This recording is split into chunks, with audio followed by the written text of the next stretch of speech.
What's up, everybody? So, some interesting news dropped this week. Facebook decided to change its company name to Meta World Peace or something like that. PlayStation has announced their PC label, so they're finally trying to push some of their games onto the PC platforms. Some interesting, trailers dropped and all that, but nope. We're not going to talk about any of that stuff. Why? Because it's Halloween. It's the special Halloween episode of the Talking Talk Show podcast. So let's talk about Halloween coming up right now.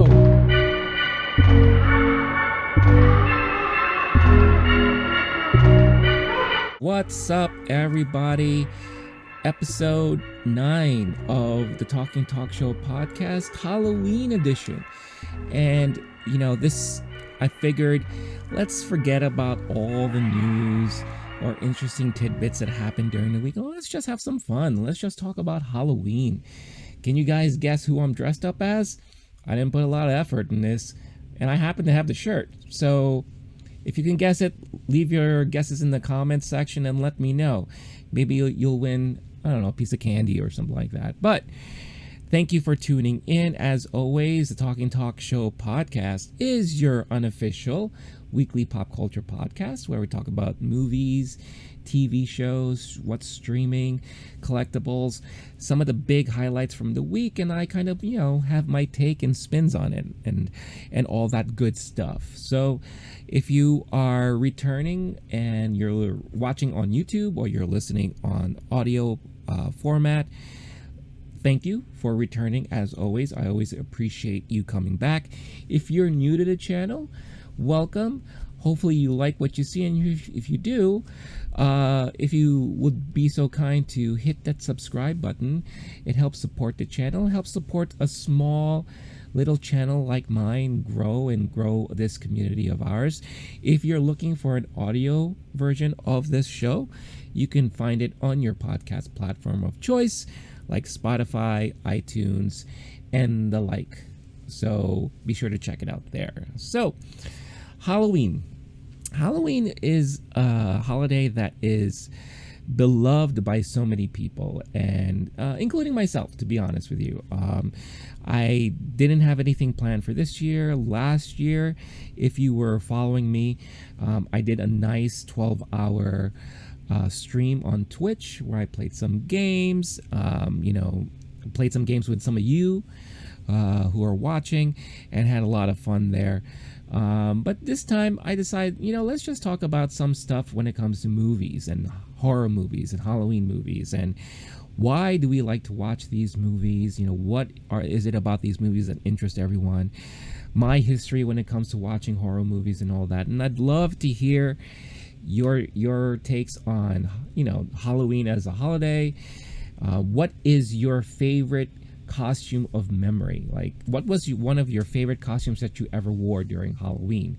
Let me know in the comments. I would really love to hear that stuff. Looking back in my childhood during Halloween, I grew up in an age where costumes were bought in a box. I'm sure a lot of the new generation don't remember that or don't even know what that means. But when I was a kid, we used to go to, Woolworths or Pathmark, any department store that sold Halloween stuff. And, we didn't have Targets back then, or Walmarts or what have you. So we would go and they would have these pre-made costumes that came in a cardboard box, and it had like a little window where you could see the mask, and the mask was just one part of a mask that was all plastic and very hard to breathe through sometimes. But this was the best way that you can buy costumes of some of your favorite characters from movies, TV shows, cartoons, or what have you. I guess now, if you think of it in today's standards, it will be equivalent to those costumes that you buy in a bag, whether you go to like Spirit Halloween or you buy stuff off Amazon. Usually they come in this, big see-through plastic bag, and it has everything you need for your costume, right? And I'm sure there are a lot of you out there who buy your costumes that way. But growing up, this is what we had. And basically it had a mask with a really cheap rubber band that you would just put over your head, and it would just be the front. And the outfit, or the jumpsuit, as I like to call it, would be this really cheaply made plastic jumpsuit. Would cover your entire body for the most part, and there'll be like a zipper in the back. You zip yourself up in there, and then that would be it. These things were so hot that more often than not, you would be sweating your balls off in this costume. But this is what we wore, and this is what we would use to go trick-or-treating if we were doing it on a budget and all that stuff. So one of my fondest memories, and you wouldn't see this really happening today, but I decided that I wanted to dress up as Mr. T. Mr. T was huge at the time. You know, the A-Team was a very popular TV program that a lot of people watched, you know, especially my age group. So I used to watch Mr. T on a weekly basis. Mr. T had a Saturday morning cartoon. Mr. T had a cereal. You know, Mr. T was huge around this time. And I was like, I want to be Mr. T. Yeah, little half Asian, half Spanish, half white little person like myself wanting to be Mr. T. And I remember I would go around and everyone would be screaming from across the street, "Hey, Mr. T, a pity fool," and all that stuff. And, you know, I got a lot of laughs and all that because, you know, I'm this little guy dressed up as Mr. T, but I thought it was the best thing ever. There is a rumor that the local meat market in my old neighborhood, Astoria in Queens, still has my picture that they took of me as Mr. T on their wall. I haven't been there in ages, so I haven't had a chance to verify if this is true or not, because it's one of those like old neighborhood establishments. They've been there for centuries or what have you, and they've had, you know, their walls plastered with pictures from the neighborhood and all that. So it is quite possible that my picture still hangs on that wall, but I gotta check it out. But the worst part that happened was that I was a pretty fat kid, and these costumes would always never really fit me 100%, right? So sometimes my mom would have to make some alterations or whatever to try to make it work. You know, growing up as a fat kid in the 80s, a lot of these special things were geared towards more slimmer kids, you know. That's one of the reasons why I couldn't wear underoos, because underoos, they didn't make husky sizes for people like me. But we made it work. But one of the worst things that happened that night was, I think I bent down because I dropped something, and whap, my costume ripped on the ass part, and I had to walk for a good couple hours with this huge hole in my butt. And that was really embarrassing, and I was extremely embarrassed. But, you know, I got enough candy, and I made it work, and it was fun. And that's like one of my fondest memories of trick-or-treating during Halloween, and one of my favorite costumes. Now, as the years gone by, obviously my costumes got more elaborate and all that stuff. And I've never done cosplay, like at the conventions or what have you, except for once I went as an Hokage ninja from Naruto, you know, because I had the beard and I looked like, I forget the name of the main character. I'm sure you guys can remind me in the comments. But I dressed up as that dude, and everyone complimented me there. And then later on, a couple of years afterwards, I dressed up like that again, and I went to like a Halloween 80s concert and all that, and I was having a blast or what have you. So that was fun. So yeah, let me know some of your favorite costumes growing up or in recent years. You know, I'd love to know all about that stuff. But another thing about the 80s was that horror movies were at a prime during the 80s. You had a lot of horror movies that originated in the 80s, like Nightmare on Elm Street. You know, I believe Friday the 13th actually debuted in the last couple of years of the 70s, if I remember correctly. But then you had, you know, Halloween that came out around the same time. Then you had the Poltergeist movies, and All those little movies, especially like a lot of the B horror movies like The Fog and The Stuff. The Stuff is one of those amazing campy horror movies that's about this ice cream or pudding thing that became very popular and everyone would eat it, but it would eat your insides out, right? And everyone was like, oh, the stuff. And, it was like a funny thing. And I always used to peruse the horror sections of my local video store. Not that I would rent anything because I was pretty weak and I easily got scared, but still, there was a fascination with horror movies in the 80s, and a lot of kids my age were really into that stuff. Then you had your TV programs. There were a lot of horror-based anthology TV programs like Tales from the Dark Side. HBO had not Creepshow. Was it Creepshow? I don't really remember. No, Tales from the Crypt. They had the Tales from the Crypt series that was very popular around that time. And then eventually, Freddy Krueger had his own anthology TV program. I believe it was called Freddy's Nightmares or something like that. It used to air really late at night on a Friday or Saturday or something like that. I believe there was a Friday the 13th program that had nothing to do with Jason at all. But there were a lot. Everywhere you look, there was always something horror related that was popular. The popular magazine at the time was Fangoria, and I used to buy Fangoria every month. Again, not really big into horror movies, but still fascinated with the horror genre. So I carried on a lot of that with me, and eventually I watched a lot of these horror movies from that time. And back then I would freak myself out and be scared and couldn't sleep for like days or weeks or what have you. But then as the years have progressed, then the horror movies, they kind of shifted from the campy, always involving young teenagers and sex and all that stuff, and they kind of evolved into kind of spoofs on that stuff, and smart spoofs like the Scream series, which I thought was really well done when it first came out.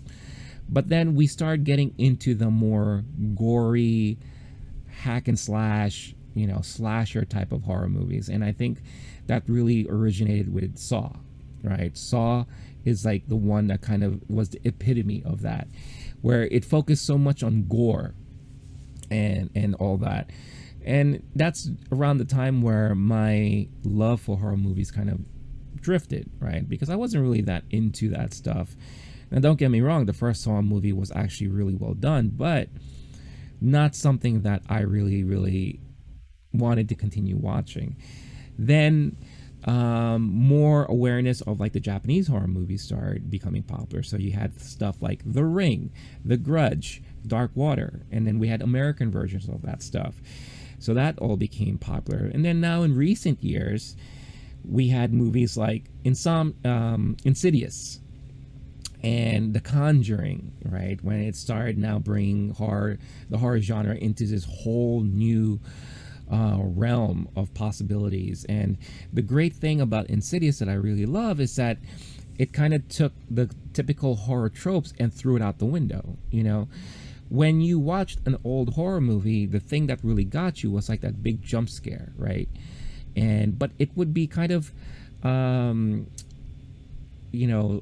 you could kind of tell it was coming because of the music or the sound.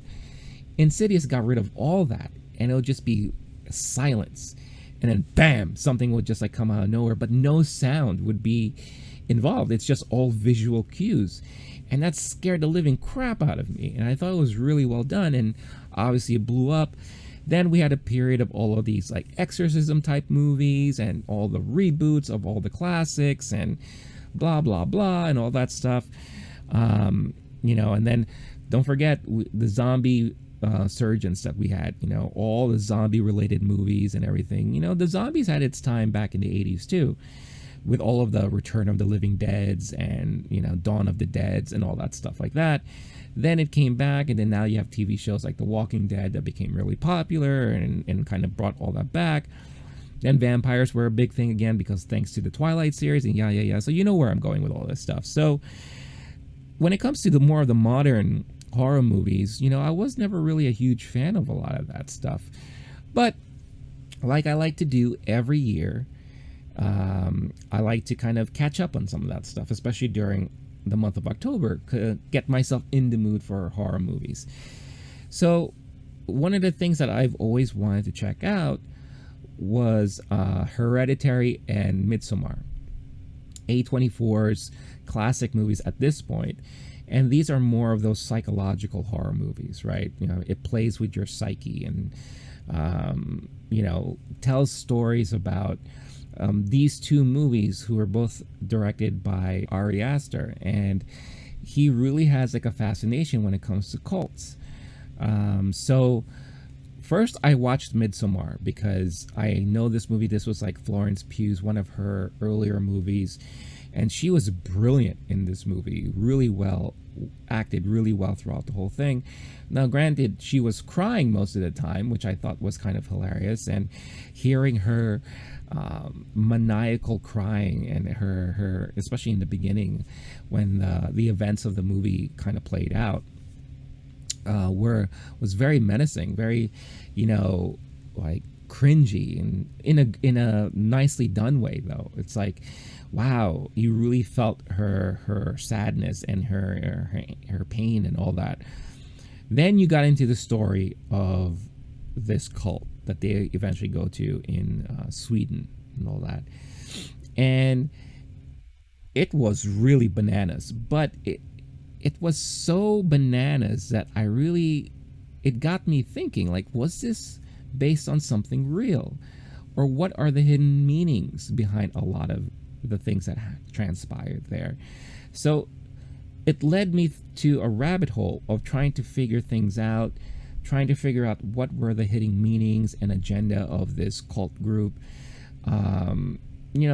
It's psychological, but also a lot of the visuals were very shocking, right? Then I watched Hereditary, and it's kind of along the same lines. A lot of things were happening, and you're like, why is this happening? Like, what's going on here? And it kind of along the same lines as The Witch, another A24 classic horror movie, where you're just watching things happen, and there's really not a lot of explanation. But when you break it down little by little, it's very interesting to kind of see the hints and the clues and everything that's kind of laid out in front of you. But as a first-time watcher, easily you can miss a lot of these things. And I think that's what makes these movies kind of brilliant in their own way, is that it's those type of movies that it begs you to kind of dig deep into, and you want to invest a little bit more time to understand what the hell you just watched. So really well done, and I was really happy to finally get a chance to watch all that stuff. And it's interesting now to see where the horror genre kind of lies. And then I watched Malignant. Now, Malignant, it had its time on HBO Max. Now it's kind of theaters only, or just wait a couple more weeks or what have you, and it's going to come back to HBO Max and digital and all that stuff. I think it's available digital now. But holy crap, this movie was like a throwback to like those 90s horror movies, those really, like, it reminded me a lot of like Evil Dead, especially like Evil Dead 2. Or Darkman, if you guys remember Darkman, that came out in the 90s. It was just so bonkers and like off the wall, and the action scenes were just like ridiculous, and the premise was just so out of left field. The first 10 minutes really set the pace of the movie, and it got you. If you got it, you got it, right? If you're all on board, then you were all on board. And I couldn't stop laughing. The dialogue was cheesy, and I just didn't know what I was watching. And it surprised me because it was James Wan, the guy who made The Conjuring very popular and from what it is today, right? And it looked like he just decided to do a crazy batshit horror type movie that really, really tested the audience's patience. And some liked it, some hated it. I loved it. I mean, it was, like I said, I grew up watching a lot of these type of horror movies, and I'm a huge fan of like the Evil Dead series. Darkman is one of those like cult classics, and it just was like a throwback to all of that stuff. So if you are ever so inclined and you want to check out to see what I'm talking about there, then do so and let me know what you think, because it really, really, it was really surprising, and I didn't know what I was getting myself into, and I'm glad I caught it, because I think I caught it on the last day it was available on HBO Max. I'm like, you know what? I've heard some stuff about this. Let me check it out. And I checked it out, and wow, I was really, really pleased and surprised of how much I liked it. But then what I really wanted to talk about, there's two things I really wanted to talk about. The first thing here is Halloween. So Halloween is probably one of the more famous horror franchises out today. You know, it's the one franchise that keeps coming back. Now, Nightmare on Elm Street, they tried to come back several times. Nothing really stuck, you know. Friday the 13th, I feel like they've kind of, you know, left it alone for a bit, you know, for good reason. Because a lot of the last movies that came out were so horrible. Texas Chainsaw Massacre, they've tried to reboot that several times, and nothing really came out of that as well. But Halloween is always something that they keep trying to bring back, because in the base of the premise and the base of the story, it's actually very interesting. You know, you have a young boy who for some reason lost his mind. I think it's because he is overly obsessed with his sister. Whether it's a sexual thing or it's like just more like, you know, looking up to her or whatever. There's just something that hit his psyche that is like, no one is supposed to touch my sister, or, you know, I can only, you know, enjoy my sister, or whatever you want to take that as, right? So, and again, if I'm spoiling this stuff, I mean, this movie came out in the late 70s, so please, if you haven't seen it yet, you're not planning to see it at all. And the reason why I'm talking about Halloween too is because, you know, we had the more recent reboots, the one Halloween that came out in 2018, which actually did really well. I never saw it until recently. And then the new Halloween Kills that came out, you know, this month, which I really want to talk about because I think they squandered an opportunity, but whatever. So, but the original Halloween starred Jamie Lee Curtis, who played this babysitter who lived in the neighborhood. And then, you know, Michael, as a kid, kills his sister because, you know, he was basically stalking her, watching her as she's having fun with her boyfriend or what have you. And that's why I think the whole thing stems with the whole fascination of the sister, where it's like, if she can't be only belonging to me, then no one else is allowed to have her, so I'm just going to take her out of the equation, right?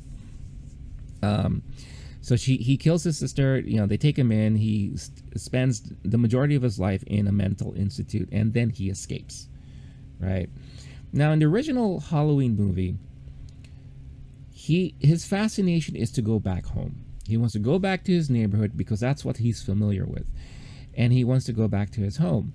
Now, he comes across Jamie Lee Curtis and her friends, and maybe there's something that triggers inside of him that's like, they kind of remind me of my sister. So I'm going to obsess over them, right? And which leads him to eventually kill most of them, kill their boyfriends. He's very creative, you know, as a serial killer, because, you know, when he killed some of her friends, he stole the tombstone of his sister and put it on the bed and kind of made this nice little visual that, you know, nice for him. And, you know, as he's waiting for Laurie to come in, Miss Strode, and eventually take her out, right? But the one thing that he never did was that he never killed anyone else outside of those girls, because I think inside of him it kind of triggered the whole sister thing. He never killed any kids, right? Um, when he stole the car, when he escaped the mental institute, he never wanted to kill the nurse, and the nurse is going to play a part later on. He just wanted the car. How he knew how to drive beats the hell out of me, but he learned really quick in that quick minute, and he took the car and he drove back to his neighborhood. But at the end of this movie, Dr. Loomis comes and they were able to prevent him from killing Laurie, right? Loomis shoots him multiple times, but then he disappears, right? And then now he's off running about and what have you. And then when Halloween 2 came out back in the 80s, it was just not a great movie and story. And I believe most of the movie, Laurie's in the hospital and blah, blah, blah, this, that. So I don't even want to talk about it because that stuff doesn't matter anymore. All the other Halloween movies that came after that just doesn't matter anymore. H2O, all that stuff. The really piss poor Halloween 3 that had nothing to do with Michael Myers. It dealt with this weird satanic corporation and forced kids to buy these masks and watch this program, and then they all melted in their mask and weird crap. Scared the living bejesus out of me at the time, but it had nothing to do with the storyline. So I don't know what they were thinking then, but all that doesn't matter because 2018's Halloween came out, and this is supposed to be the pure sequel to the original Halloween, right? Takes place like 30 years after the events, 30, 35 years. Yes, Michael does escape again, but Laurie is much older. She has a daughter. The daughter has a daughter. But Laurie spends the majority of her life preparing for that moment Michael comes back. So the events from the first movie messed up her psyche, and now she's like this overly paranoid person who is extremely traumatized by the events that happened in the first Halloween. Now, Michael is a more menacing presence, and now Michael just doesn't give a fuck. Why?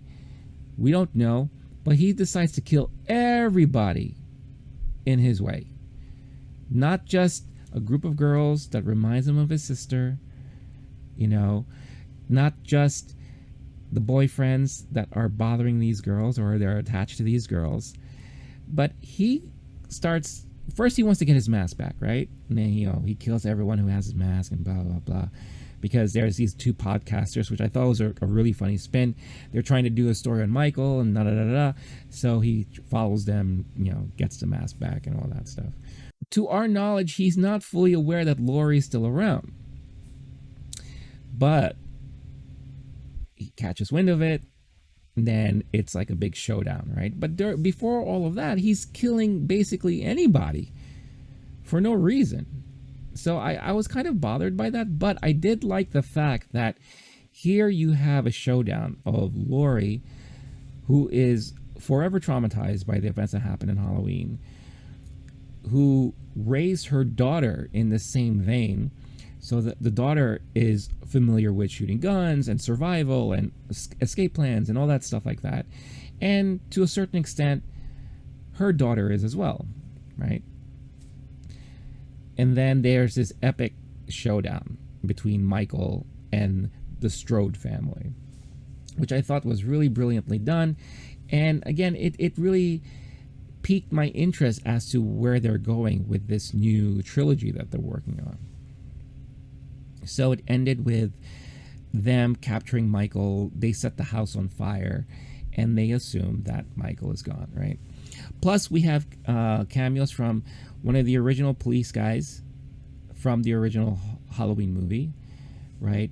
Who wasn't necessarily in the movie, but they had like this little flashback of events that kind of shows you what happened when Michael went missing and they were able to capture him and all that stuff like that, right? I can't remember if the flashback happened in 2018's Halloween or Halloween Kills. But you know what? Let's move forward to Halloween Kills. Halloween Kills comes out. And again, spoiler alert, I'm going to be talking about this movie because I just have to. And if you're interested to watch this movie, then I advise you to skip this part. But majority of this movie takes place in the hospital again. Laurie Strode is injured, so they're attending to her wounds, and they're under the impression that Michael's gone. They got him. He's taken care of. But Michael eventually escapes the fire, and he takes on a battalion of firefighters. There must have been 10 of them, and he's able to wipe them out in like 2 minutes, right?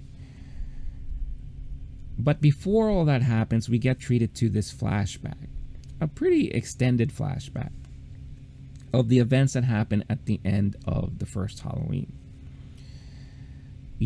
We are reminded again that Laurie was babysitting 2 kids, right?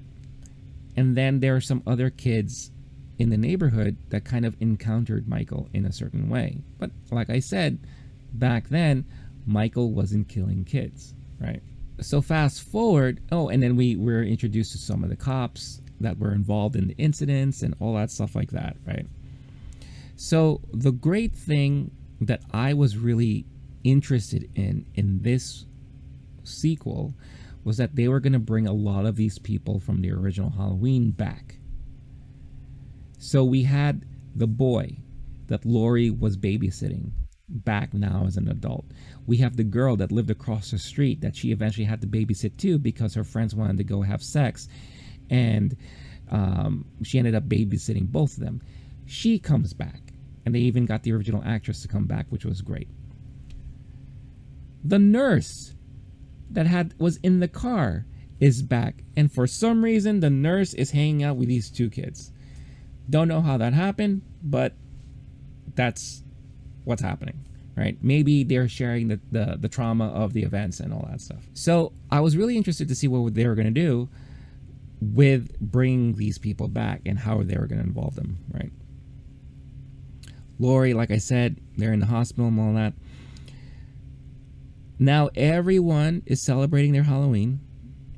And again, this is all the same day from the events of 2018's Halloween. So now we're at night. The night is continuing. They're at a bar. It's like an open mic night. Everyone's singing karaoke or performing or what have you. So they have the boy come up on stage, now all grown up, And Tommy Doyle, the name of the boy, is played by Anthony Michael Hall, which I think is pretty funny. It kind of looks like him, I guess. I believe Paul Rudd played Tommy Doyle in one of the sequels of Halloween. The parts that it doesn't matter anymore, right? So he goes up on stage, and everyone's thinking, oh, he's gonna tell like this nice story, and then he just shuts the mood down and be like, 40 years ago or whatever, how many years, Michael Myers ruined all of our lives, and everyone, there were so many deaths and yada yada yada, all that stuff. And they kept all throughout the movie reminding the audience that all these events took place like 35 years ago, 40 years ago. I forget how many years or what have you, but they keep reminding you that this is the anniversary of blah, blah, blah, blah, blah. You know what? You want a great drinking game for Halloween? It might be too late when you watch this, but if you want to keep this in mind for next Halloween, pop in this movie. Let's say you're having a party, you want to watch something, pop in Halloween Kills. Here's the drinking game. Every time someone mentions the anniversary of the events of Halloween, take a shot. Second, every time someone says evil dies tonight or it's gonna end tonight, take another shot. because all throughout the movie, everyone kept saying, evil dies tonight, because they find out that Michael Myers is escaped and he's coming back, and now all these people are taking it upon themselves to protect their town, and they're going to hunt Michael Myers down. So it becomes this mob craziness, and now you have a mob going after Michael Myers, and anytime you get a mob involved in stuff, you know things are going to go wrong, right? Evil dies tonight. Evil dies tonight. Guarantee you by the 1 hour mark of the movie, or even like the 45-minute mark, you're all going to be drunk, piss drunk, because they kept chanting this and repeating this and all that stuff. Guess what? 90% of all the people that came back from the original horror movie, from the original Halloween movie, dies like halfway through the movie. And good old Tommy Doyle, with the crazy mob that confronts him at the end of this movie, he dies too. All while, for the most part, Laurie is in the freaking hospital with nothing to do. This movie sucked. This movie was awful. They had a great opportunity to take this somewhere interesting, and they just, I don't know what happened. It was just ridiculous. It didn't make any sense. Michael Myers is like killing everyone again, and I felt like what I liked about the 2018 Halloween, even though there was killing and a lot of the stuff was very brutal, it was also very suspenseful. You didn't know what his motives were. You didn't know how he was going to go about to catching up with Laurie and her family and this and that, and how they were going to trick him and capture him and kill him and all that stuff like that. So it was very suspenseful, more along the suspense thriller aspect. Here I felt like they wanted to go back to more of the gore and the slashing and all that stuff, because a lot of the kills were so bloody and brutal for no reason. Like, Michael just doesn't stop, right? The dude's already dead and he's still like and all that stuff for no reason, you know. And then you had the mob, and the mob goes after this one guy who thinks who they think it's Michael, but it's another guy that escaped the mental hospital, and the poor thing, they go nuts on this guy, and you know, Laurie's daughter, they're trying to, you know, stop them, like, no, it's not Michael. But the mob, of course, is not listening, and like I said, you get a mob started, things go wrong, right? Because now no one's thinking, and it's just chaos. And they finally find Michael at the end.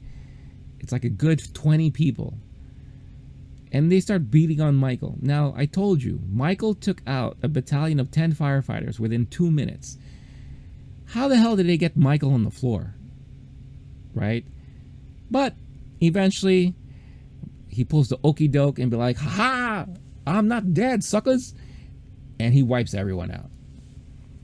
You know, Tommy had his moments where he was trying to be like the leader, and he had his hero moments. When I say hero moments, like, he had this moment where he was like, camera solo on him, and he's, you know, talking his big game, and he has his bat, and he's like, that's it, I'm gonna end it.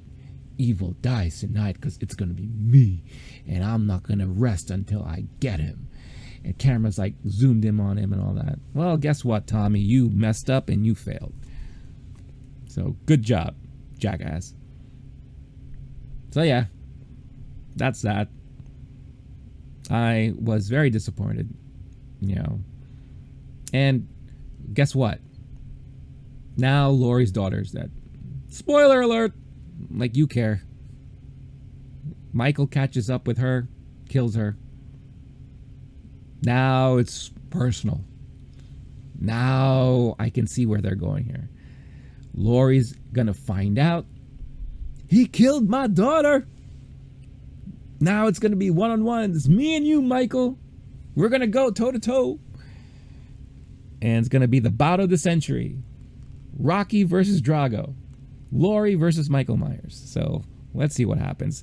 Even though I'm extremely disappointed with this movie and where they're going, I'm still gonna watch it. The third, in this trilogy that they're working on.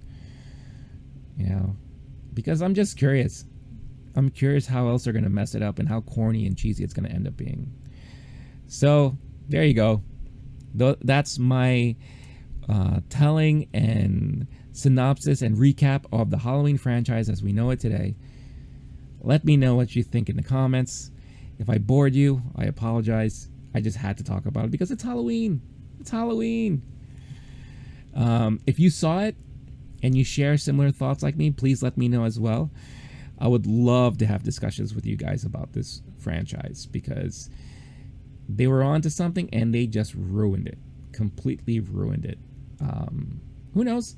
Maybe the third one is going to be this amazing revelation and it's going to be, you know, crazy and it's going to be so good and all that. But we'll see. We'll see. So yeah, so that's that. But the second and last thing I'd like to talk about this week is, you know, again, if you're like me and you're kind of tired of the type of horror movies that we're getting today, or you're just not really into horror movies, but you still want to like indulge in the spirit of Halloween and watch something with your family, your loved one, your friends, you're having a party and you want to pop something on, I have a list for you. Now, it's not going to be your typical Halloween list. It's going to be a little offbeat, but it's my list of alternate Halloween movies that you should watch if you don't want to watch your typical Saw movie, Conjuring, Insidious, Paranormal Activity. You know, if you want to revisit Nightmare on Elm Street or Friday the 13th or Halloween or Poltergeist or all that, because that's what everyone always says. You know, oh, you gotta watch this, you gotta watch that, you gotta watch The Exorcist, right? You gotta watch, like, there's so many of these must-watch Halloween movies out there, right? And everyone has their own list, right? I guarantee you no one has a list like mine. And if they do, then kudos to them. Then we're on the same wavelength, and I want to know those people, and I want to be friends with them, because this is going to be my top 5 alternate Halloween movies for you to enjoy for Halloween if you're not into your typical Halloween movies. And before I continue, a lot of these movies you could watch for free. How, you say? Well, let me tell you. It is spooky season, and you got to be prepared. Be prepared to scream as you stream the latest horror movies on Amazon Prime Video. Just in time for your Halloween party or your Halloween gathering, or you're spending the night by yourself or with a loved one and you just want to watch some horror movies or any other movies, you got to check out Amazon Prime Video. Because in addition to horror favorites you know and love, Prime Video has released 4 new Amazon original thriller titles: Black Box, The Lie, Nocturne, and Evil Eye. Amazon Prime Video is a great streaming service that allows you to stream many of your favorite movies, like I mentioned, along with Prime Originals. Series like The Boys, Invincible, and the highly anticipated Wheel of Time that launches on November 19th. Not a member of Prime? No worries. Follow the link that I have in the description of this video and this podcast and sign up for your free 30-day trial. You can, of course, cancel anytime, but with such great streaming content, I would be surprised if you do so. Again, sign up today for your free 30-day trial of Amazon Prime Video by clicking on the link you can find in the description, and prepare to be spooked and entertained, because a lot of the movies I'm going to be mentioning you can watch for free as part of Amazon Prime Video. So let's start off. I don't have these in any particular list. I mean, in any particular order. I'm just going to go off the list that I made here. And these are a lot of the movies that I would normally enjoy during this time of year. First off is a classic in my opinion. It is 1987's The Monster Squad. You want a movie that you can enjoy with your kids and your family, and you're into movies like The Goonies or Stranger Things, and this is the movie for you, because it has similar vibes to those popular movies and that popular TV show. Takes place in the 80s. You know, it has tons of 80s nostalgia, especially if you grew up during the era. You're going to remember this movie. And if not, then you're going to remember a lot of things that happened in this movie. Why? Because it is a movie about these kids who forms these groups that love monsters. Your Universal monsters, your Godzilla, all that stuff. Remember I mentioned Fangoria before? They love Fangoria. They were like kids like me, and we would talk about monsters all the time. And here you have a similar group of kids. Guess what? One day, Dracula escapes from his Transylvania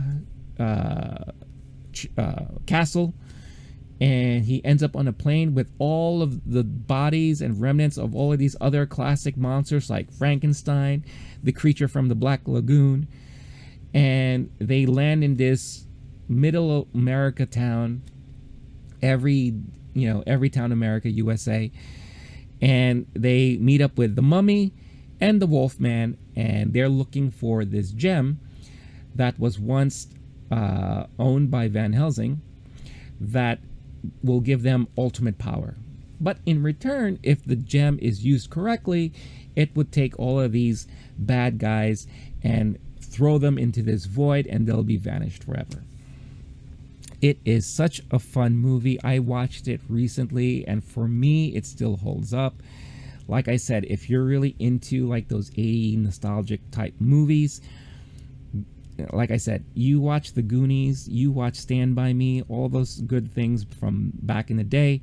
This movie has very similar vibes. You know, it's like, you know, and every kid has a character. You know, you have, and again, this is taken during a time in the 80s where things were a little bit more free to make fun of, right? So in today's woke age, maybe some of this stuff will be inappropriate, but just put yourself in that mindset. So yes, you have the fat kid that people always make fun of. Then you also have the leader of the group, who is the genius and expert when it comes to all the monsters. He has a sister who always wants to tag along. They befriend this cool kid, you know, who wears the biker jacket and kind of wants to be like James Dean, smoking cigarettes and all that stuff like that. So it's a really, really cool story. One of my favorites. And like I said, it has your typical Universal monsters in there, you know. And the great thing about this movie is that it really puts into light the typical tropes that they put out there about how to handle these monsters. You know, what kills Dracula? What kills the Wolfman? You know, what kills, you know, other like the Mummy or all that stuff like that. You know, so it really puts into play that type of knowledge that as a kid you would probably study and study and study. It's like, oh my God, did you know that silver bullets only kill, you know, werewolves, and garlic is good for vampires, and da da da da da. It's really, really cute, and I had so much fun with this movie. It's one of the best, and I think you guys will enjoy it. Again, perfect movie for families and kids. And one of the great lines in the movie, of course, is Wolfman got nards, and you'll know what I mean when you watch it. Next on my list here is a movie that's not going to be for everyone, you know, but again, it was something I watched during that time. I actually saw this movie in the theater. Actually, I saw Monster Squad and this movie in the theater, and actually a lot of these movies I saw in the theater. But anyway, Elvira, Mistress of the Dark. It came out in 1986, and it is, like I said, a movie that's not going to be for everyone. But if you're looking for an 80s campy, you know, really silly movie, and you're into that type of comedy that has a lot of sexual innuendos, but is kind of done in a vein of like very slapstick parody-like comedy and all that, this is a movie for you. And if you just remember Elvira as the character, then this is one of the highlights of her career when she made this movie. Now, if you don't know who Elvira is, Elvira was huge in the 80s. She was kind of like the poster child for horror. Very similar to Morticia Addams. And, you know, she hosted her own horror television show for several years, where she would watch a lot of B horror movies, or, you know, those really campy, cheesy horror movies, and she'll poke fun of it. You know, she'll have like jokes and all that, and she try to tries to kind of interact with you, the audience, as you're watching this movie. Kind of almost similar to like Mystery Science Theater 3000 and all that stuff like that. So this was all predating that stuff. You know, she made a lot of appearance on The Tonight Show. She did some stuff with Pee Wee Herman and all that stuff like that. So because of her popularity, she ended up landing this movie, right? Which kind of continues the whole persona that she has out there, which is kind of like a valley girl, no nonsense, always joking around, into heavy metal and, you know, all that stuff, very goth. So that's, you know, she spoke to that type of audience, right? But like I said, all throughout the movie, there's a lot of, you know, sexual jokes, a lot of puns. You know, she's like this really, really sexed up person, and she doesn't mind showing it. Every chance they can get, they're always joking about her boobs, and there are jokes about, you know, cleavage and all that stuff, and da da da da da. But when you rewatching this movie, another thing that kind of caught my eye was that it's a movie that is actually talking more about acceptance and not judging people just by their appearance. Because when she ends up in this town, everyone is against her, right? Because she's different. You know, everyone is very straight-laced, very, again, middle America, any town USA, and all that stuff like that. So the morals is like this huge thing, right? Like, oh, you can't talk about sex and da da da. You can't dress like that, you know, hoochies and all that stuff. You know, and she was always, you know, the rebel against all that stuff. And obviously she befriends a lot of the kids in the neighborhood, mostly because of the boys who are like after her and all this stuff. But she also is representing girl power, right?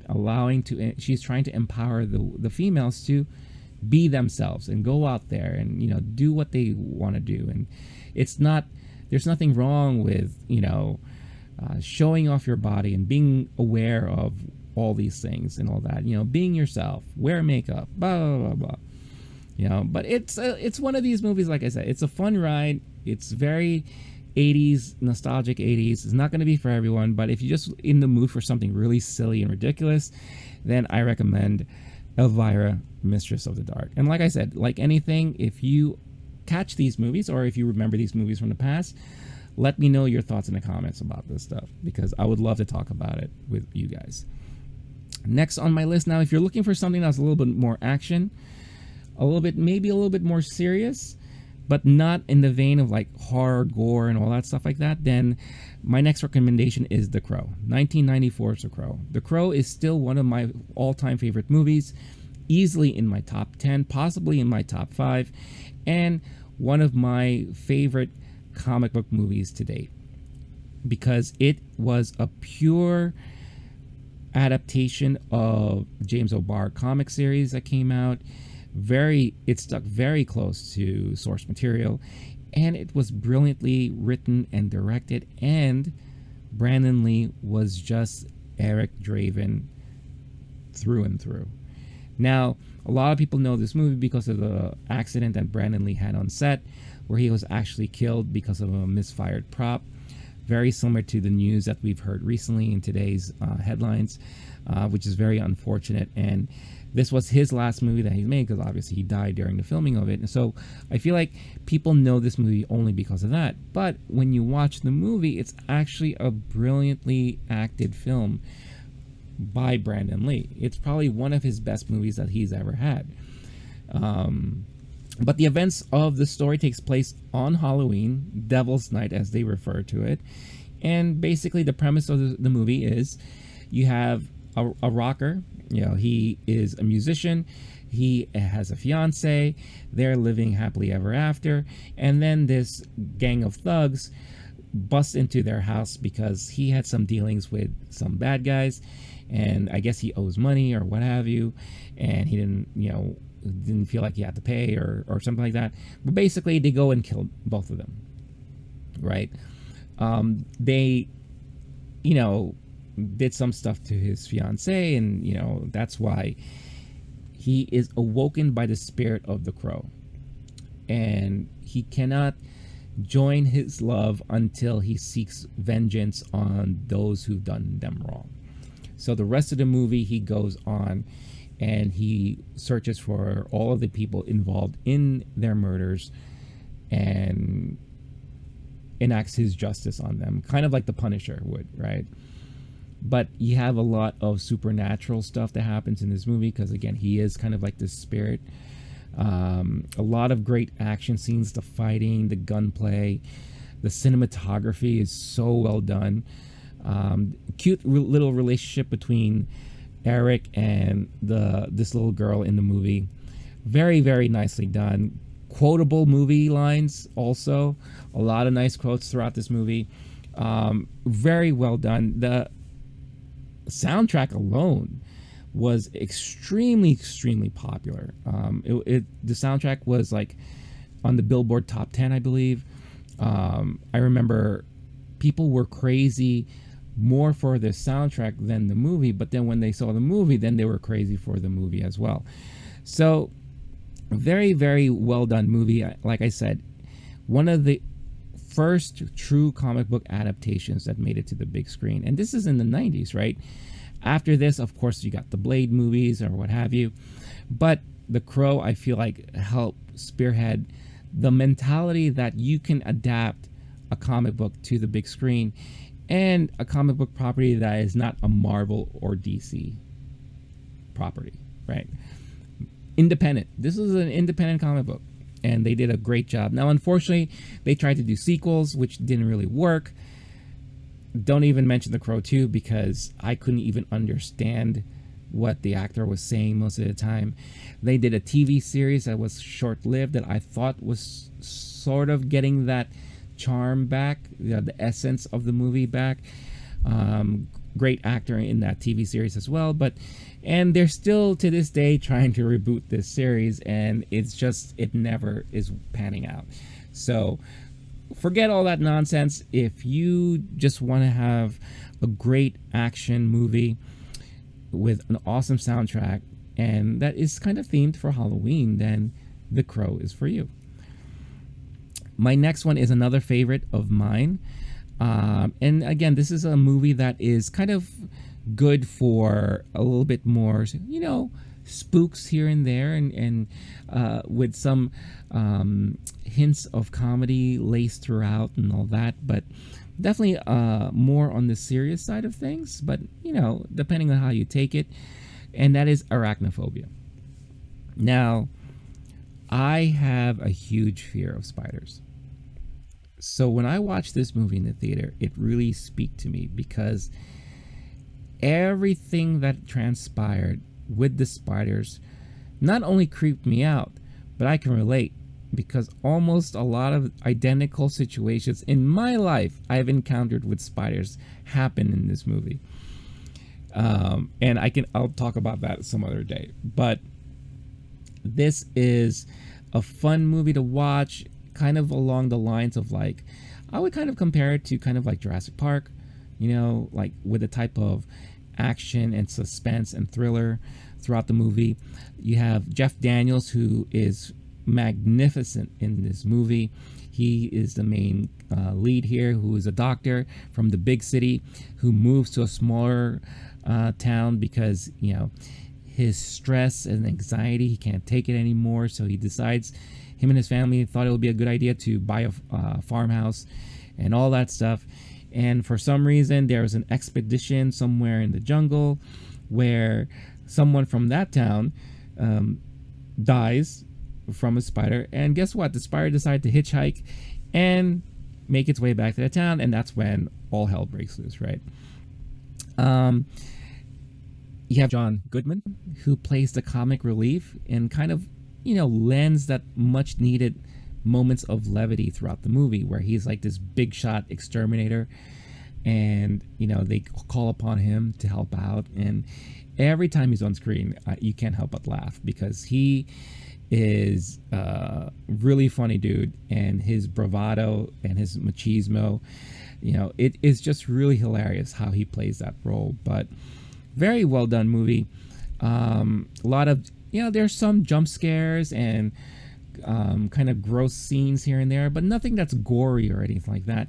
The fascinating thing about this movie is that they made the spiders almost as if they were these like very intelligent creatures. You know, I'm not saying spiders are dumb, but they made them as if they really had like these minds that they were hunting these people down, that they knew how to fight you.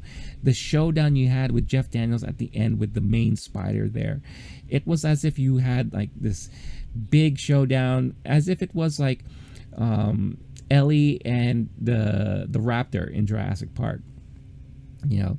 And it was just really, really well directed. You know, they made the spiders have like these sound effects, and there's romance, and this really, really funny moment where it's like, you know, the two spiders meet and that's how they make babies, you know, and it's like a romantic thing. It's really, really great, a lot of fun. I know a lot of people have fond memories of this movie like myself, but I never hear it brought up in conversation of like movies to watch during Halloween. So I do feel like this is a movie that's going to be a lot of fun for a lot of you people out there looking for something different. So yeah, Arachnophobia, I think it's a great movie to add to your list here. Last on my list here, look, you got a group of people, a bunch of your friends. You know, you're having your drinks, you're having fun. Maybe you're already drunk because you decided to do what I did or what I suggested, and you watched Halloween Kills and you had the drinking game. So now you're looking for something just to, you know, laugh at and poke fun at, or you're organizing a bad movie night and your whole plan for the night is to riff on a movie that is like awful. Well, then I got the movie for you, and that is 1978's Attack of the Killer Tomatoes. Why did this make my list? Because of everything I just said. It's the perfect movie to watch with a group of friends just to rag on. You know, it is so ridiculous, and the premise is so far, out of left field, but it's so funny to make fun of. It's so funny to watch. I mentioned Elvira, Mystery of the Dark. She ragged on this movie in that movie. Talk about meta. Take that, Facebook. You know, and this movie is parodied, is made fun of a lot because of the campiness, because of the cheesiness, the dialogue, the slapstick comedy. You know, it's a lot of the comedy is within the same vein that you would find in Airplane and Police Story, which later turned into the Naked Gun movies, or the Mel Brooks movies. You know, you have a lot of stuff that's happening in the background, some funny moments that happen behind the main characters, the dialogue. You know, they're listening to the radio, and sometimes you'll hear the radio announcer say something really ridiculous. And just the premise alone, I mean, you have a town that is being overrun by killer tomatoes. What? Yeah, it's almost genius in a way. And I know, call me crazy or what have you, but it's a lot of fun. It is a movie that really does parody on like the big monster films from the 50s, you know, like Attack of the Giant Tarantula, or, you know, all that kind of stuff like that. If you've watched movies from those days, then you remember how, you know, now of course it's very campy, where you have a town that's overrun by like this giant spider that you could tell is really just a regular spider that they, you know, superimposed on everything else, or big ants or what have you. You know, you have these killer tomatoes that have personalities and mindsets that they're just there to take over the town. And you have these silly scenes of like the tomatoes rolling down the streets and attacking people, and, you know, this big showdown at the end with this big giant tomato, as they figure out a way to kind of finally kill them off. And I do believe Mars Attacks followed their premise from this movie. And if you know what I mean, if you watched Mars Attacks, the Tim Burton movie, then you'll know exactly what I mean when you watch this movie. You'll catch it. But yeah, it plays a lot on that, you know, the giant menacing movies of the 50s, but also parodies, I believe, kind of like those disaster movies. That's why, you know, I feel like the comedy is very similar to like Airplane. But even in the beginning of the movie, they kind of make a mention of Alfred Hitchcock's The Birds, where you have this small town that all of a sudden is overrun by these birds that are killing all these people. So what if the same thing happened, but instead of birds, it's tomatoes, right? So this movie is a cult classic that it spawned a sequel in the 80s starring a very young George Clooney, and then later in the 90s it spawned a kids animated TV program. Now it only lasted, I believe, 1 or 2 seasons, but still the fact that this movie carried on and they were they were bringing it back, sequel, and then a kids animated show. I mean, to this day, I still remember, even before I even watched the movie, I knew the song because of the animated show. Attack of the Killer Tomatoes, Attack of the Killer Tomatoes. That was the theme song that they used in the cartoon. So after finally watching it, and I rewatched it again recently, I couldn't help but laugh. It is just like a silly movie that, again, you're drunk, group of friends, maybe you're a little high, and you're just looking for a movie to laugh at, poke fun at, rag on, bad movie night, then Attack of the Killer Tomatoes is for you. And I think it would make for a brilliant Halloween movie to watch in a group. So like I said, I warned you guys, offbeat list here, very, very offbeat alternate Halloween movie list. But let me know your thoughts. I am dying to hear what you guys have to think about this list. Are you a fan of any of these movies? Have you never seen one of all of these movies or one of these movies? Let me know which one, and if you're willing to give it a shot. And if you are, let me know what you think of it when you do. And like I said, all of these movies are available free to watch on Amazon Prime Video.